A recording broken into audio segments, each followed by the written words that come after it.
Are you questioning if you're actually improving or becoming better at jiu-jitsu? I'm going to give you 3 metrics to consider to keep you driving forward and to stay motivated, and how to ensure you continue to progress. My name is Chasen Hill, and I'm a jiu-jitsu instructor. If you haven't already, make sure you hit the subscribe and like button down below. Also hit the bell icon so you never miss the latest video talking about jiu-jitsu and how to accelerate your development. These metrics are the same ones that I use to quiet my own negative thinking and to assure myself that I'm making steady progress. Even though I'm a jiu-jitsu black belt, that negative thinking still creeps into my head. I've coached hundreds of students up to this point. This is one of the most challenging tasks, to get them to shift their mindset away from what they deem as normal progression to what actual progression means. Once students can do this on a regular basis, their jiu-jitsu journey becomes a lot more enjoyable, and they're able to overcome a lot of the mental hurdles that you'll experience in jiu-jitsu. First and foremost, let's clarify, I'm not talking about belt promotions or stripe awardments. Those are evident signs that you're progressing. I'm talking about the small wins that are often overlooked and undervalued, but should be highlighted as a metric of progression. First, let's talk about why it's important to determine what progression is. Progression is what keeps you motivated and wanting to accomplish more. In jiu-jitsu, it's a giant mental battle, not just a physical battle. Often, it's going to take students up to 10 plus years to be a black belt in jiu-jitsu. I know some of you, that may not be your ultimate goal to reach black belt, but hopefully you want to get the most out of the art that you can. So the longer you train, the better. Often students view progression as an external value, usually with a belt or a stripe promotion or winning in a competition. Often I coach my students to focus on a few other metrics that maybe you didn't know about. The first metric is what I call the here and now. I bet if you took a few minutes to think about it, you have tremendously improved from the very first day you started training jiu-jitsu. Remember, you didn't know anything about jiu-jitsu. You didn't even know how to shrimp, you didn't know how to do an arm lock, so the amount of new information that you were able to gain and the amount of improvement that you had was vast. What happens over time as you continue to train, your improvement continues to happen, but it becomes less and less noticeable and less obvious. When I became a blue belt, I started making it a habit to record all the techniques and concepts that I had learned in class that evening. I mainly did it so that way I could remember what I had just learned. But over time, I started collecting my thoughts about what positions I struggled with and what positions I felt strong in. When I was able to lay them out on paper and able to see that maybe these positions weren't as frustrating, or I learned techniques to fix that solution,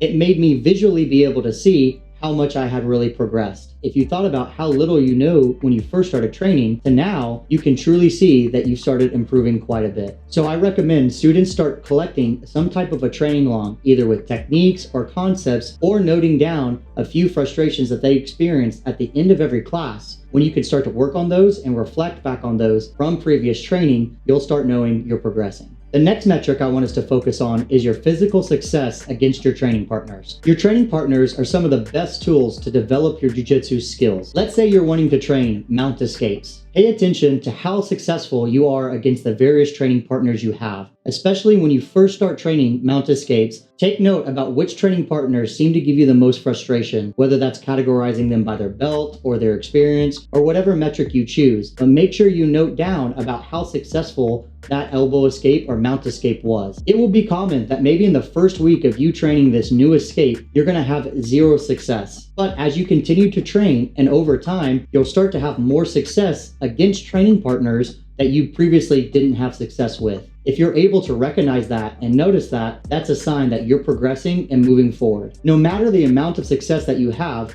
make sure you write it down, log it, and acknowledge it. Being able to see your success keeps your momentum going forward and ultimately keeps you on the mat for longer. What advice would you give to a struggling jiu-jitsu student that's having a hard time determining their own progression? Leave me a comment down below with the advice. Also, if you're liking this video, make sure you hit that like button. And the final metric is creating a training focus with a training plan. When you establish a focus and a plan to go with it, you now have objectives that you can measure. For example, let's say I decide I want to train arm locks from the guard. There's a few things I need to consider that need to go into my training plan so I can measure. 1 might be, what kind of setup of an arm lock am I going to choose? 2, what kind of training partners can I realistically train this arm lock on? And 3, how am I going to be able to realistically get into these positions to train the arm lock in? Once you have set this establishment in your plan, you can now use it almost as a checklist. When you were in training that night, did you actually accomplish achieving the arm lock? Or did you do any of the steps that you have set aside? Once you have these objectives set, Now you can determine your progress. If you're routinely achieving these steps that have been set, you've made progress. Are you routinely achieving the arm lock that you set trained? Now you're achieving the progress. I would even say, even if you're not achieving the set objective of the arm lock, but routinely making your training partners respect your technique, you're picking up new information, that's progress. So even if your plan is rarely successful, as long as you're routinely getting certain things out of it, then you're moving forward. Just as a quick recap, what we need to do is you need to make a training log, writing down a few of the concepts and techniques that you learn on a regular basis. Record some thoughts about what you experience in live training. That way you can see what maybe needs to go into your plan. Use your training partners as physical tools to determine your success. Are you actually able to train this technique? Are you getting better with it? Are you able to train these techniques on this training partner that you maybe couldn't before? All of these metrics are great ways to determine your progress. Like I said earlier, as long as you're staying on the mat and you're trying to improve, you're going to achieve your desired belt rank, your promotion, or whatever you want out of jiu-jitsu.